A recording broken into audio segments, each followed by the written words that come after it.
Looks like we have a couple more viewers, so we're just waiting for Mr. Tony Semanik to return. And speak of the Tony, and he shall appear. I hope so. I have some choice words for a certain cable company right now.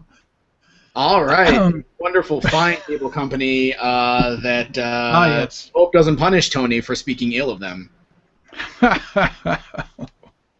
All right, so we'll do a little bit of a restart here, just for though we have a few more viewers that have popped in. Again, I'm James Fernandez. I'm the host of Talking the Tightrope. I'm the man to blame here at Tightrope. And my guest this evening is Mr. Tony Semanik, a Detroit area actor, former English teacher, former military serviceman. We'll be getting into that in a little bit. Tony Semanik in the show Apotheosis will be playing the character of Donald Emerson. And Donald Emerson is the man that is responsible for administrating a building that is only covertly known as the Mausoleum. And with a name like Mausoleum, you know that it is a happy, happy place to be. Oh, yes. There are rainbows and unicorn murals painted on all the walls, and there's cotton candy on demand, because that's what a place called the Mausoleum is all about. So in talking with my friend Tony here, Tony, go ahead and tell us a little bit about you, your background, you know, where you were born, and sort of how you got to a point of becoming an actor. It all started in the small 5-watt station. No, that's another character. Nice. Yes. I was born a poor black child, so I completely understand. I'm from Cleveland, Ohio. That's where I was born and raised, and grew up in the projects. Went to Kent State University in Kent, Ohio, became a high school English teacher, and basically found, if you recall the show Welcome Back, Kotter, I was Kotter. I was teaching English. Mr. Kotter! Ooh, yeah. Yeah, I know. Yeah, I had the same issues. Hey, what I did English for? 2 months, I'm going to be 16, and I'm going to work in my dad's car shop, you know. This is a technical high school in Cleveland. Nice. Which isn't there anymore. Many John Travolta-looking guys were in your class. Oh yeah, well they all had the pompadours, and you know this was early '60s. So yeah, you know, got out of teaching. The Vietnam War was just firing up, and I knew that as a teacher I did have an exemption from the draft, and by stopping teaching, I knew I was setting myself up. I went to work. I was working at a local radio station in downtown Cleveland, having a blast. Side note, if I were independently wealthy, I always said I would work in radio because the pay is crap. Anyway, during that... You're honest. Yeah, no, if I was rich, I would do that job because that doesn't pay shit, but I'd do it. Yeah, right. If I didn't have to depend on it. Got drafted in the Army, in its infinite wisdom, made me a tank turret mechanic. Came out second in my class, I'll have you know. Nice. Eventually got out of that and wound up as a television cameraman because I had experience working in television for the Armor School at Fort Knox, doing instructional television. Back in the days, I always tell people I go back to steam-powered TV cameras. We had the best kind. We had a gigantic moving van-sized mobile unit, and the VCRs were the size of a refrigerator, 2-inch wide videotape, and so on. You actually spliced the tape with the splicing block like we used to with audio tape. Anyway, fast forward, I returned to school.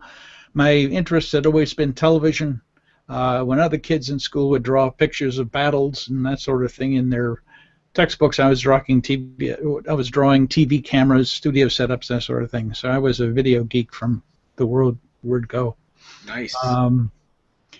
Before I was drafted, I won in a raffle a small Bell & Howell 8mm standard 8mm movie camera, and I started making movies. And before I was drafted, I wound up doing several short science fiction films, a la Twilight Zone. My series was called The Fantasy Well, and I culminated that with making a feature-length film called Cold Finger, which was a complete satire on Goldfinger that had just opened up that year. I'm looking forward to transferring that to digital and doing a wraparound to bring it up to date. Nice. It was fun. And in the meantime, when I got out of the military, I went to graduate school and decided to combine both loves. I wanted to be in education, but I wanted to work with media, so I went into learning technologies.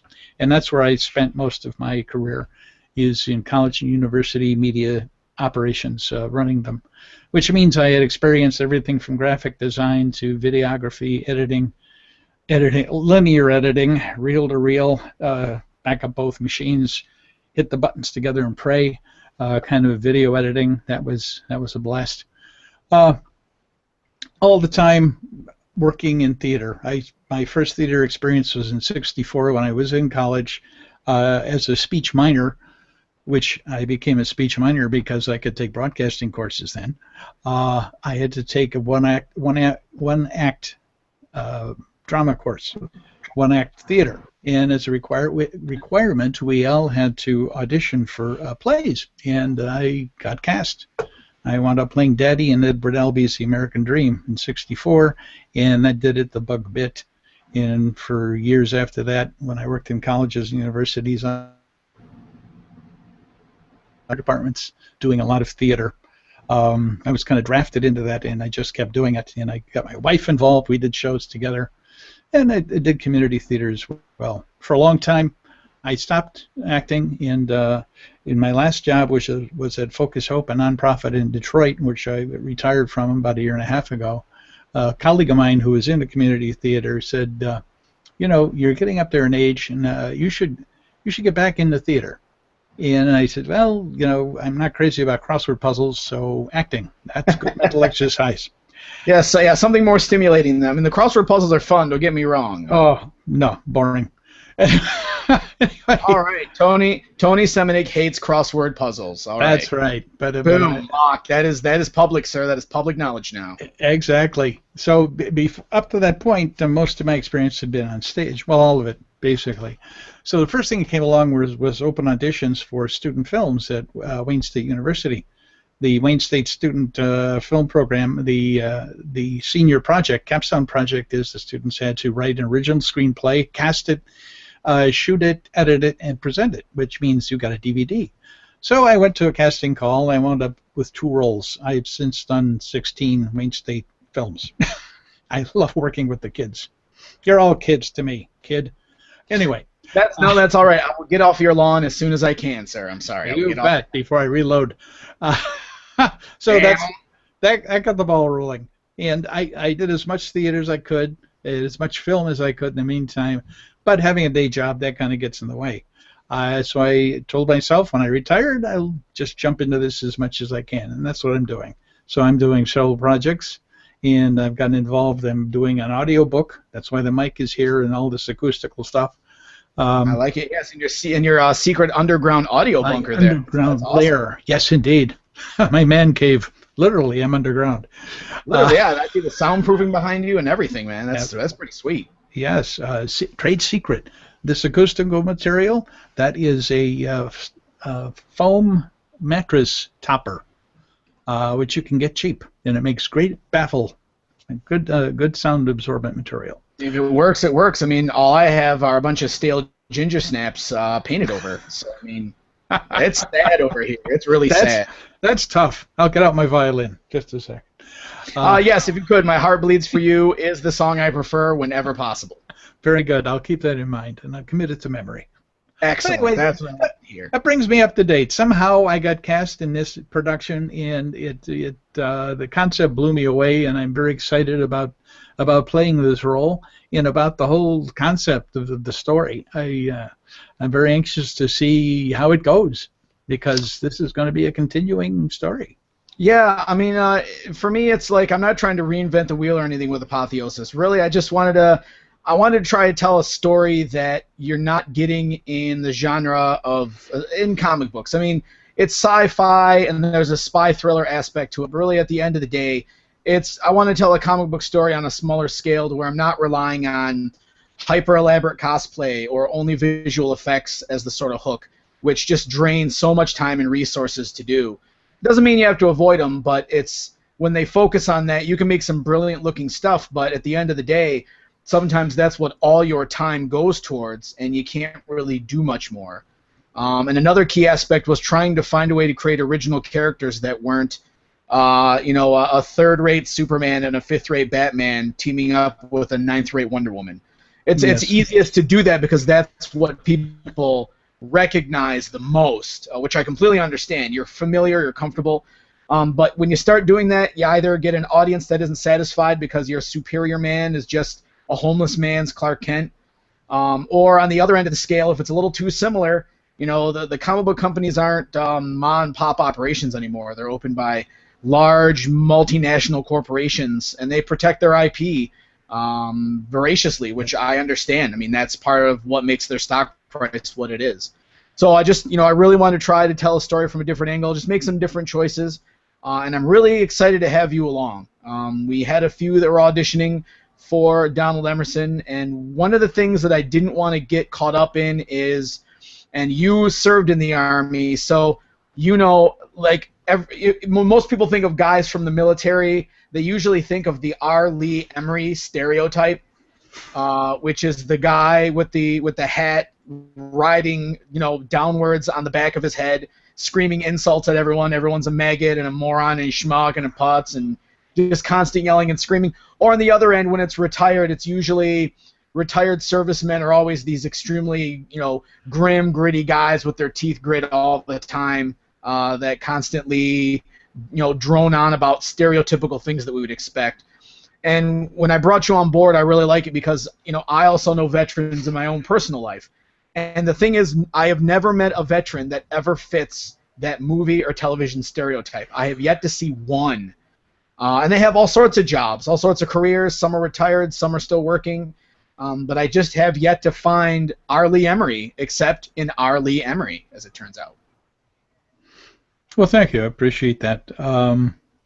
My Army experience was indeed very interesting, but yeah, it didn't color what I did afterwards. I went right back to education and went from there. But I appreciate your confidence in me, and I am looking forward to delivering the best character that I can. You're right. So much of the stuff that's out there is derivative. Boy, is it derivative. And you're right. Whatever sells, they duplicate it into the ground, which we can see it's happening in Detroit right now with Batman, Superman. How many ways can we slice this same pie? We'll find out.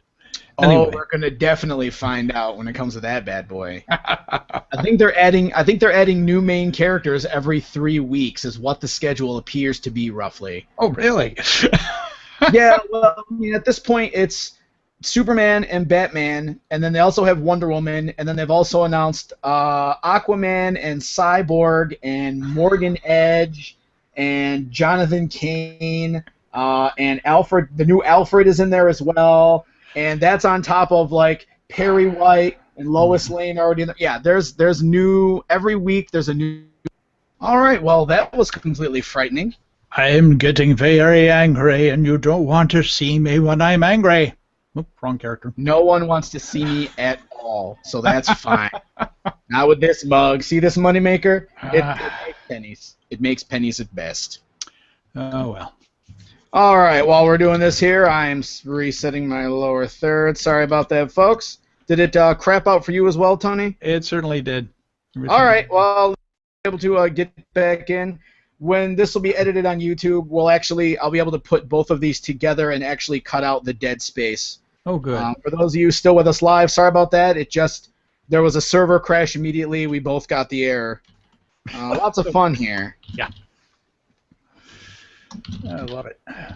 We're back. The server crashed. This is modern technology, folks. See how efficient and useful it is? Absolutely. I'm not crying. Shut up. I'm not crying. I hate my life. All right, so yeah, I think what happened was I was listing all the main characters in Batman vs. Superman, and there were so many that Google servers crashed because it was too many. It tipped over. Yeah, that's really. I was on Perry White, and it just kaboom, just exploded. Lex Luthor. Yeah. Oh, that's right. Yeah, the other person. That's number 11. Great. I'm just gonna keep adding more characters. Sweet Jeebus. All right.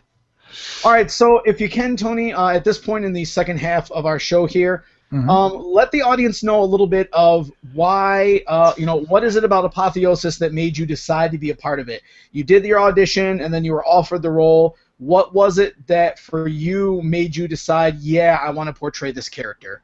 And full disclosure, this is not butt-kissing time, because you already have the role.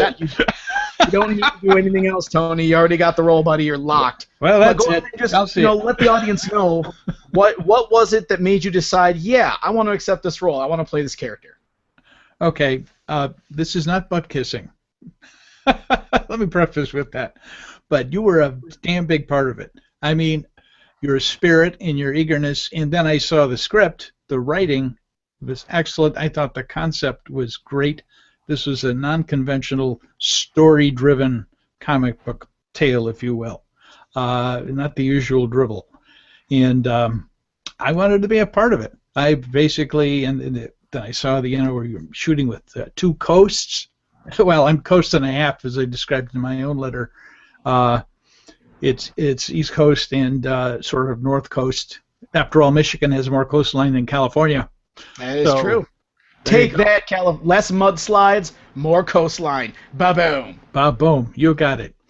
And it was so nice to see something being made locally. I mean, I get all these announcements for roles available, and they're all Chicago, California, New York. It's Michigan, and so I went for it, and I like the character. I really am looking forward to playing the character. As you once described him, he's sort of an anomaly. He's an honest bureaucrat, and that'll be a real challenge because there aren't too many of those around. Yeah, you have. This is cut from whole cloth, folks. You can't base this on any bureaucrat we've been able to find to date. That's right. We keep searching, but we can't find them. Hey, if this goes well, I may run for office. Who knows? There you go. I played a man who ran a covert facility, and I can run your country. Right, because exactly everyone else is. I took care of superhuman beings in a television show. Pretty much, I'm qualified. I'm good to go. That's right. I'm not a politician, but I played one on TV. I like it. It's which is the same thing. I think now. I think pretty much it's the same thing. Good point. Good point. If you can, Tony, tell us, speaking of Michigan filmmaking, what other projects have you been involved with around here recently? I know you work with Iron Core Media, doing some of their stuff, but go ahead and tell us a little bit about the Detroit projects that you're either in right now or that you've recently been in. What other kind of stuff is going on in our state? Well, right now I'm involved with a film which was a Kickstarter project, and it was successful. It was called How to Pass the Time. And it's a quirky little film being shot in Ann Arbor by local people. And I play the mentor to the main character. And I like it because it's very Twilight Zone-ish, if you will. And I've always been a sci-fi fan. I've read millions, it seems like millions of books, and to me, the whole genre, and this spills over into what we're doing here too, the beauty of it is, versus historic or political or other, is that with sci-fi and fantasy, anything is possible. As long as you give it a structure, a logic that fits it. Star Trek works because they have a logic behind everything, given certain givens. If you could do this, then this would happen, and it's consistent. And that it's there's 2 divisions, and I'm in the hard science fiction area. Sure. This story is your story. Apotheosis is very much that. I mean, it's real. It could happen, given certain givens. I got a little off the track. That's one film I'm involved with. Another one, which we'll be shooting probably in a week, is called Count Time, which is it's a film being produced by a local rapper, and it's a story about several guys. Which one? Which rapper? I can't think of his name at the moment. It's because I was cast about a year and a half ago, and there were some delays in production. Oh, okay. But it's you'll find it if you go to Count Time the movie. You can find out about it on the web. Okay, it's called Count Time.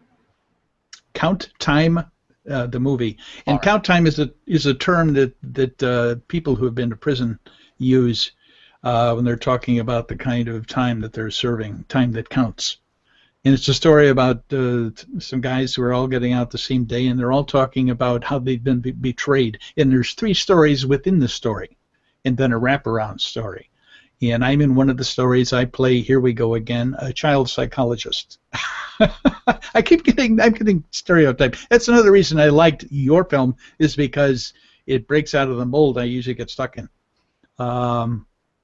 So anyway, that's on the plate. I'm starting an audio book recording, and this is a different genre. It's steampunk, and it's a fairy tale telling in steampunk of Peter Pan, called Tales of the Airship Neverland. We did several. I first was cast in several audio dramas. We used to call these radio dramas of chapters from the book, and I was cast as the narrator. But that was a lot of fun, and those are available online to listen to free at airshipneverland.com. Here I'm giving this publicity to everybody, but they're local people. Which isn't a problem. I mean, part of the thing with Talking the Tightrope is I like to, I'll promote that stuff. We'll actually put the links down for the YouTube channel itself. We'll put the links down in the description box so that people can check it out. Excellent. I just did a little research. Count Time, the movie, the rapper's name is Kool-Aid. That's it. Yep, K-U-L-A-Y-D. It took me a while to figure out, was it Kool-Aid No, but it looks like it's supposed to be Kool-Aid. It's Kool-Aid, but I usually go by his real name, so I forgot what his stage name was. Okay, yeah. We'll put that information down in the description box. That way, people can check out your wares. Excellent. So go ahead, as you were saying. What was I saying? You're on the steampunk airship. Yeah, and we're doing the audio book, and that's going to be interesting. We're approaching that a little differently, though I hear this is becoming more common. There's a lot of characters. We have to do a lot of voices, and a lot of them are women. And it's kind of tough for a guy to do the women's voices convincingly. So basically, I have a co-narrator who is doing all the female characters. She's recording her parts at home, sending me the files.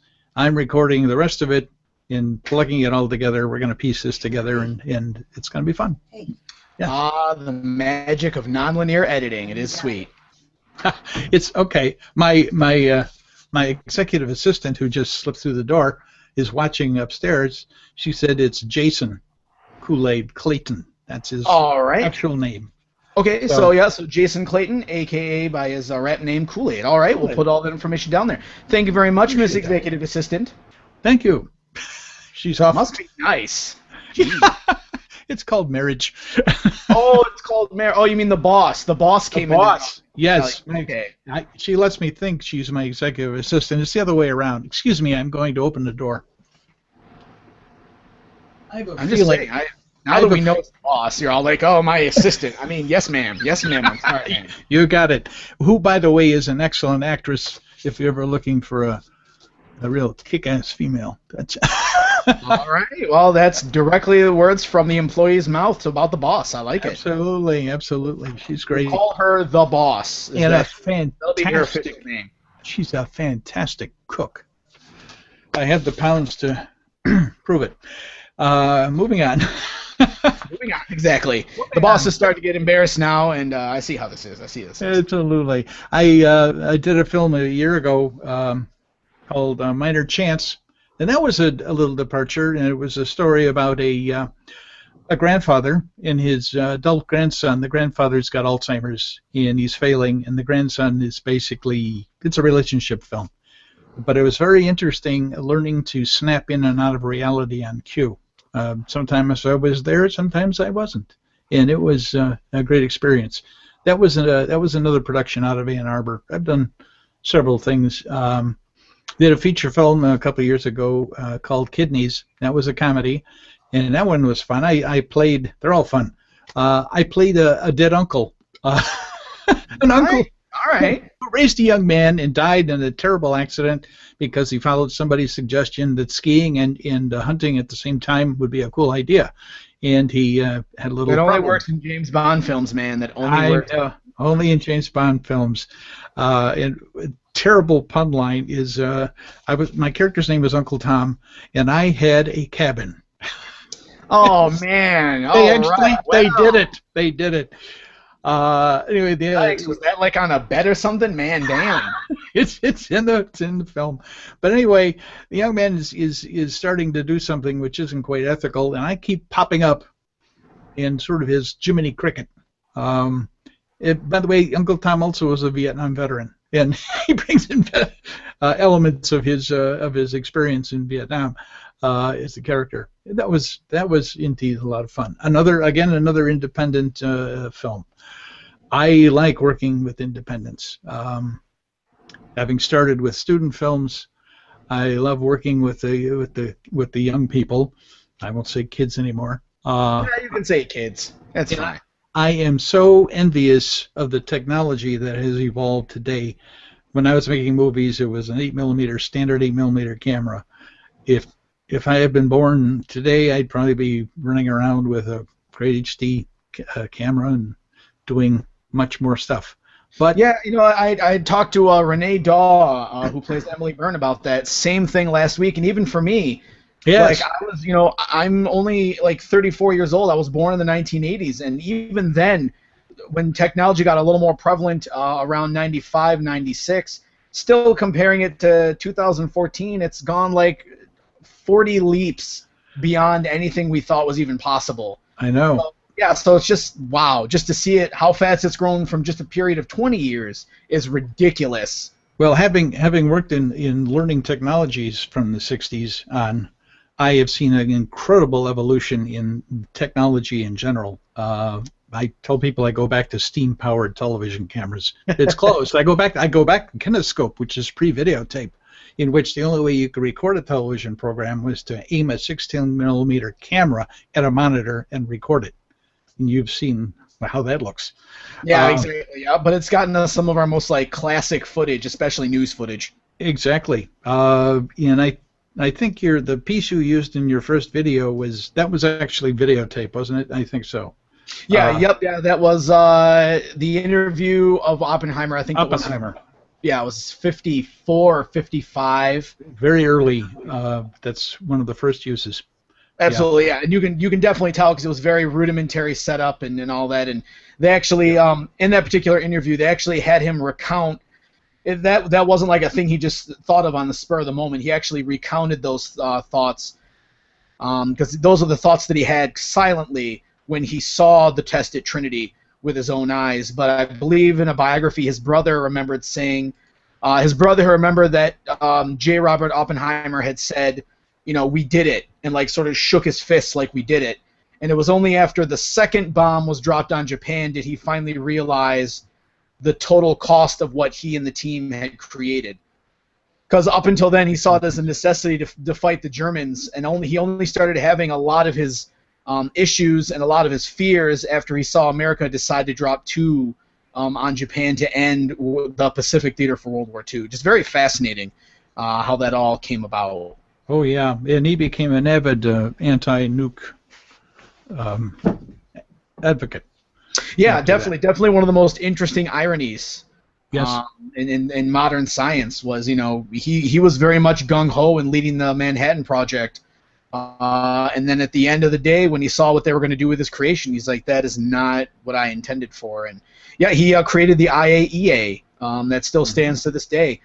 We question its effectiveness, and some people deride and laugh at it, but he was the first one to say we need some sort of independent group of scientists to be able to accurately look at this stuff and see who's doing what. Right, and I think his reaction was not unlike Nobel, who created the Nobel Peace Prize, because he was the inventor of dynamite, and he realized what dynamite was doing in war and how it was killing and maiming people, and so he tried to make amends. And I think that's what happened to both men. They were trying to make amends in some way, redeem themselves. Oh, definitely. And I think that will probably play in your story too. Yeah, I mean, there's echoes of that, especially with our scientists.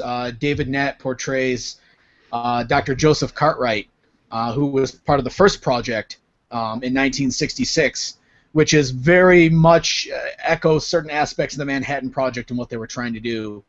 But his isn't as tragic as Dr. Robert Watson in 2000, who's played by Maxwell Glick, in which Dr. Robert Watson, part of the reason why he's named Robert Watson is because he very much echoes the sentiments of guys like Alfred Nobel and Robert Oppenheimer, just feeling the regret and the sort of personal cost of inventing such devastating, powerful things, and realizing how they'll actually be used as opposed to the sort of theoretical utopia they envisioned they would be used in, the perfect circumstances where no abuse would happen or any of that kind of stuff. I just want to sort of take people for a ride and bring, I grew up on shows like MASH and Hill Street Blues. My mom would sometimes let me watch Hill Street Blues, even though it was a little late for someone like me to be watching that show. But I did watch Hill Street Blues, ER. I grew up on The West Wing was definitely a seminal television event for me. I'm a huge West Wing crackhead. Oh, join the club. I want that president. Josiah Bartlet, he was interesting, and I liked it that he was a lot better when Aaron Sorkin was writing him before he had to depart, because you had the conflict of the liberal Catholic, and I love the fact that it's like, yeah, generally he was one of those typical bleeding heart utopian liberals, but then certain things would happen, like the episode where they were contemplating a pardon for an execution, to stay an execution. And most of them are just like, you have to let this go. And as president, he had to let them do their justice, but as a Catholic, he had huge conflicts. Right. I just like the episode was about that. The Pope was trying to call him and he ignored him. He eventually spoke with his own priest that he had known since he was a kid. And at the end of the day, he's like, there's the man and then there's the office, and there are certain points where they have to be separate, where I have to take the responsibility separately. I watch that series like once a year. I have all of it on DVD. Oh, really? And yeah, that's my drug, man. Give me that Aaron Sorkin West Wing. Oi.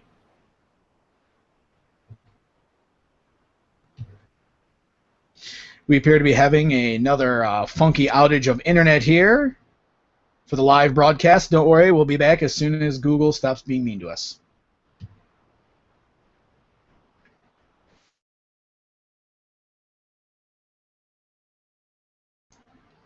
This is Talking the Tightrope. My guest tonight is Mr. Tony Semanik, a Detroit area actor.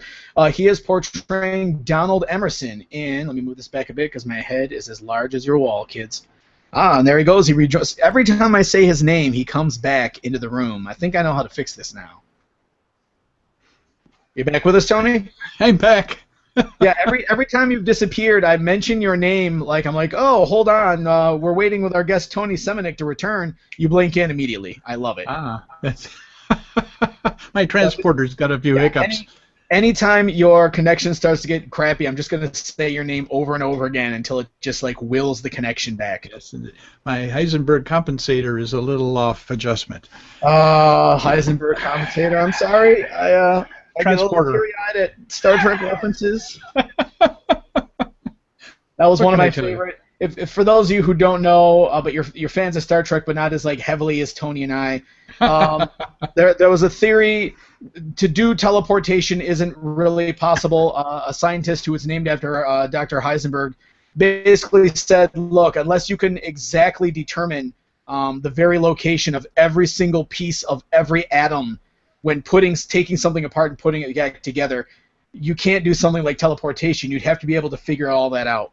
And so the writers of Star Trek The Next Generation decided to have some fun, and they invented a particular tool in the transporting machine called the Heisenberg compensator. So it's basically the calculator for every electron and neutron and positron to figure out where everything goes, and that's how that in a tank of water with a swizzle stick, but that's not the point. Beyond the tank of water with the swizzle stick and the glitter, the Heisenberg compensator was their fun way of like winking at that particular science theory of why it's so difficult to do teleportation. Absolutely. Speaking of difficulties, Tony, Yes. one of the biggest things about the campaign with Apotheosis and just creating entertainment at all is challenges. And a lot of time, people, it's not so much that they want to gloss over it, but sometimes it can be difficult to talk about that because it's not fun and it's not, it's not always funny and wacky, but it's something I think is very valuable. Frankly, discussing challenges and ways to deal with them.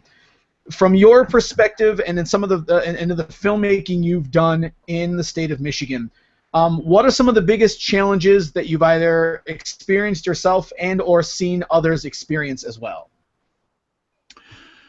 Well, the student films basically were funded by the university, so they didn't have a problem. The independent films, some of them have been Kickstarter involved, and I'm not sure exactly how they handled it because I wasn't brought in until after they had been successful. The long-term program I'm working with right now, which is Necroland. Now that's a conversion, if you will, from webisode to feature film, and that's been very difficult because we've had to rebuild the story because the webisodic issues were just, they didn't lend themselves to a cohesive movie. So a lot of restructuring was done. We brought in new elements, got rid of old elements. This has been going on for 5+ years. We had some kids who basically grew up and grew out of their roles. We brought in others. Funding on that is very tough. Basically, Nathan Quinn, who's basically helming that effort almost single-handedly, though he does have a cadre of people who are, a lot of them are contributing services. I'm contributing services. I'm to the point now that I'm a line producer as well as a character in the story. We're doing it by our fingernails. I've urged him to go ahead and consider crowdsourcing to keep this going. And I mean, the man lives most frugally. It's incredible, and so it's tough. But he's bound and determined to finish this thing, to get Chapter 1 out there in DVD form and online by the end of this year. And basically, I believe in the story, I believe in him, and that's why I'm still hanging around and why I'm helping as much as I can. He's had other people who have funded him and have fallen by the wayside, and so trying to keep him afloat along with others, because I think it's a good story. It's amazing what he's done with practically, very basic equipment. It's amazing what you can do. Our lighting, for instance, recently we found at Home Depot a number of LED flashlight work lights. They use 3 pen light cells each, and they put out so much light. They are our light kit, and they work. And we're using toys that have been repainted, and they have become drones. But on screen, they're fantastic. And so it's that kind of spirit and drive. It's something that I dealt with when I was making movies. We had no budget whatsoever. I was lucky if I could afford the film stock. Made all our own props. Almost got arrested a couple of times because we were stupid enough to use real weapons in a public park. Oh, yeah, no, police frown on that type of behavior. They didn't like that idea too well. And some of the other stuff we did, I'm thinking, God, if we had been intercepted, we'd all have been in the hoosegow. But it's the love of the art. Absolutely. I once had a run-in with Border Patrol, actually, while shooting Vampires and Bites early on. Oh.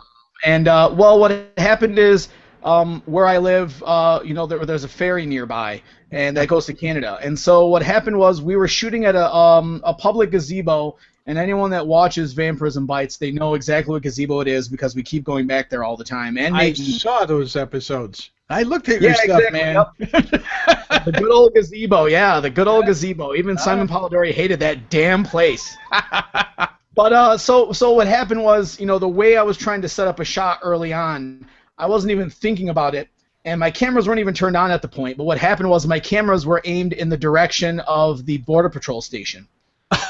And so what happened was, while we're trying to shoot a scene, Suddenly a Border Patrol SUV comes up, and an agent comes out and starts asking us about what we're doing and all that. And I'm sitting there and I'm confused because I'm just like, why? Like, you can obviously tell this is a camera and there's two people acting. There's two actresses. Like, what do they think's going on here? Well, as it turns out, one of the agents at the station saw my camera aiming in the direction of their operations. And that was enough to where that's why they notified for backup to come check it out, because you're not allowed to record you're not allowed to record their standard operating procedures, which I can certainly understand, but the camera wasn't even on.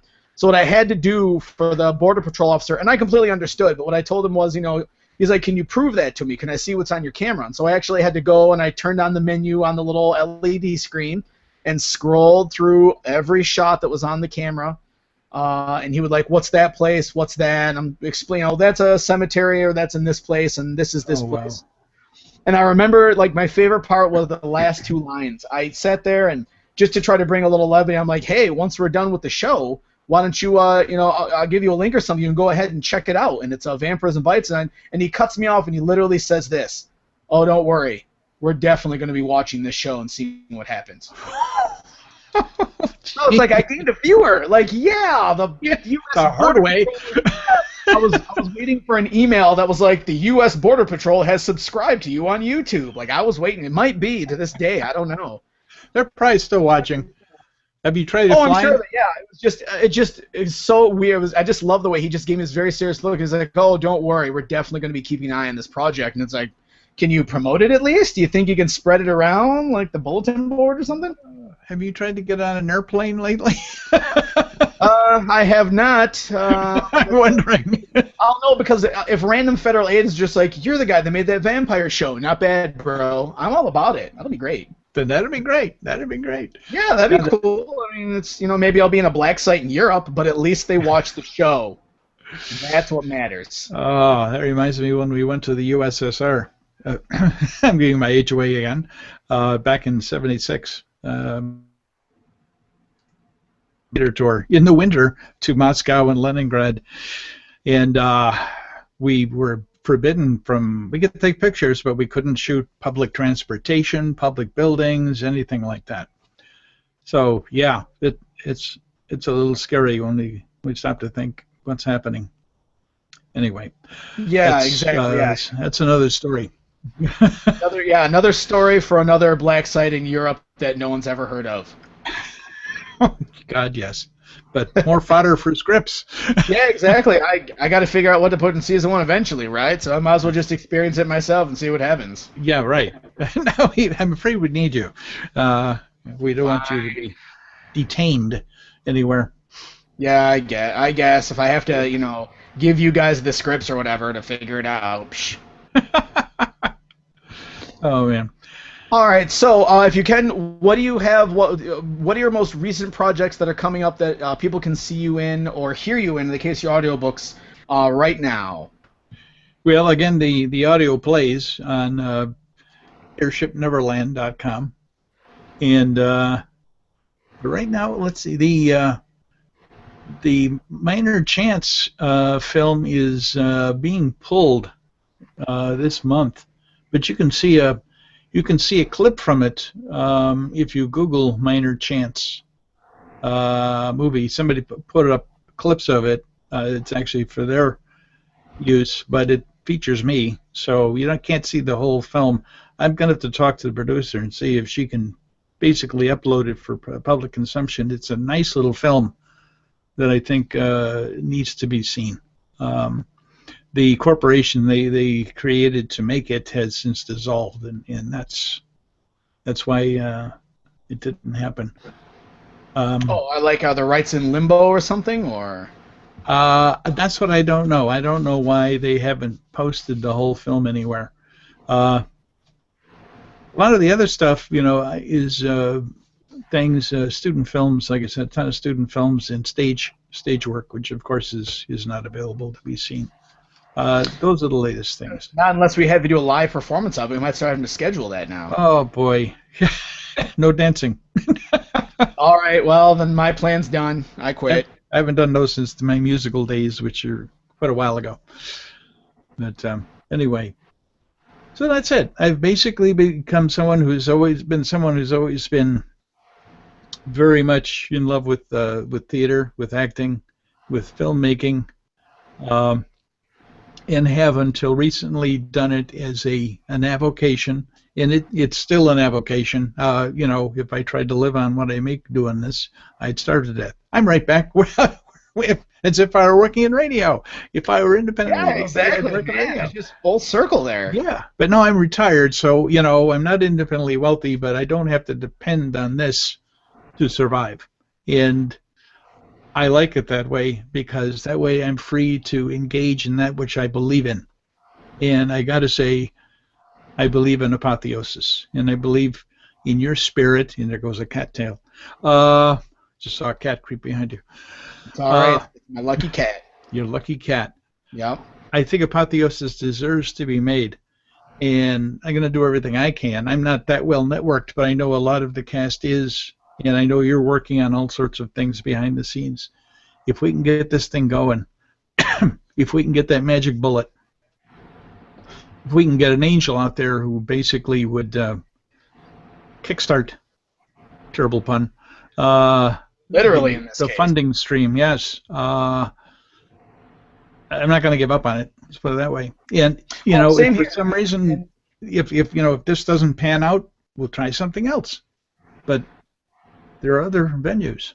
And, which is definite. Definitely. The biggest thing with this is there's a window of opportunity with the Kickstarter campaign. But if the Kickstarter campaign fails, the project doesn't die. I don't light it on fire and then delete every copy from my hard drives. No. I will pursue other avenues in order to bring this show alive. I wanted to do it this way because it gives us the best sort of opportunity to be able to bring exactly what I see the way I want to see it. But there's a bunch of other ways, and I won't, this isn't like, oh, that's it, I quit filmmaking, I'm done with everything, I'm just going to smash my cameras with a sledgehammer, and I'm just going to, like, blow up all my computer technology. None of that kind of stuff. This is a nice window of opportunity where we could have this pilot shot and done before the end of the year. But if this window of opportunity closes, it's definitely not the end. It is just the end of this window, and it'll be a matter of retooling and trying for another place. I'd love to have people support us now. Some of the challenges that I experience are just, especially in such a crowded space when it comes to crowdfunding entertainment ventures. It's very crowded. It's hard to get noticed, and it's that notice that really gets you sort of kicked in. It's that notice that gets people to donate that don't know really who you are, what the other project is. And one way or another, if I have to build an audience myself and then try it again, if we find another avenue to be able to make it somehow, we'll definitely do it. But the only thing that dies if the project goes down is a really, really wonderful window of opportunity that all of our actors and crew have to be able to bring this alive now. But it's not the death of the project. It's just things change, time rolls. Casting could change if we can't do it right this moment, from schedules, from life, from who knows what. But yeah, damn sure I can say on this camera right now, live to everyone watching and everyone watching on YouTube, to both of you that are going to watch this on YouTube. No, more than 2 people have watched it. I know I'll watch it at least 3 times so I don't feel sad. But to those of you that are watching this video, I'm not going to quit filmmaking and I hate you guys and you're all scumbags. No. This is just a really wonderful window of opportunity everyone has to bring this story alive. And if it doesn't come alive now, I will do whatever I can to bring it alive down the road. It just may not be in the exact same form as it's presented now, which in some ways would be a bummer. But I mean, what we have yet to see. There's still time on the clock, a little more than 15 days. Other plans are in place, having discussions with cast, with crew. We're looking at every option that we have, and we'll definitely see what happens from there. Okay. All right, ladies and gentlemen, that brings us to the end this evening. We went a little bit over to compensate for our blinking in and out there with our internet troubles. I want to thank my guest, Mr. Tony Semanik, this evening from his live soundproof bunker of awesome with his $4.2 million microphone. And his $800,000 soundproofing technology in the walls. Oh yes. It's totally not a mattress cover. That's just what he tells us. Yeah, mattress cover. That's right, Mr. Bond. Bro. Yeah, cool story, bro. But no, I want to thank Mr. Tony Semanik, Detroit area actor, for joining us this evening on Talking the Tightrope. I hope you had a lot of fun talking with me, sir. I certainly did. It was most enjoyable. We'll have to do it again sometime. I am absolutely down for that. All right. Yeah, we'll do this again. Talking the Tightrope is something that's part of Tightrope permanently, campaign or not. I'm going to be trying to talk with other people, other entertainment personalities, and start moving around the spectrum. I really kind of, it's a little Charlie Rose, a little Charlie, Charlie Rose bit my finger, is what we're going for here at Talking the Tightrope. So I just want to try to have a little more conversation with people that we don't normally get in really quick 6-minute interviews or quick little promotional jaunts. I want to get to know people. And I appreciate the fact that Tony took time out for us tonight to let us get to know him and his interest in the project. Again, his projects that he's mentioned tonight we will put down in the descriptor box for the YouTube version of this. And the YouTube version is going to be edited up. You might notice it's a little choppy. There was dead space where internet connections and Google servers crapped out. And I will use the YouTube editing feature to sort of cut out that dead space and keep the episode tight. Very good. So, for Mr. Tony Semanik and myself, I am James Fernandez, the man to blame here at Tightrope. Thank you so much for joining us on Talking the Tightrope this evening. My guests for the rest of this week will include Mr. Yuri Lowenthal tomorrow night at 11 p.m. Eastern and 8 p.m. Pacific time. The man of a billion voices will be joining us for a live Talking the Tightrope. And then on Thursday, we'll have Mr. Davis Aguila and Ms. Michelle Jubilee Gonzalez, one from Cleveland, Ohio, the backyard of Mr. Tony Semanik himself, and Miss Michelle Jubilee Gonzalez, who is part of the LA side of the equation. We'll be talking with both of them on Thursday night's Talking the Tightrope, which is 8 p.m. Eastern, 5 p.m. Pacific. Any final thoughts, Mr. Semanik? Well, I look forward to doing this again at the wrap party. Yes, I think the rap party done by Kool-Aid, right? He does rap parties, doesn't he? Oh, no, wait. You're talking about the other rap Yeah, party. the other one. The other one.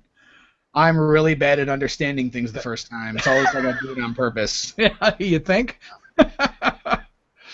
All right, ladies and gentlemen, that was Tony Semanik. I am James Fernandez. Thank you for watching tonight, and we will see you live tomorrow night and on YouTube.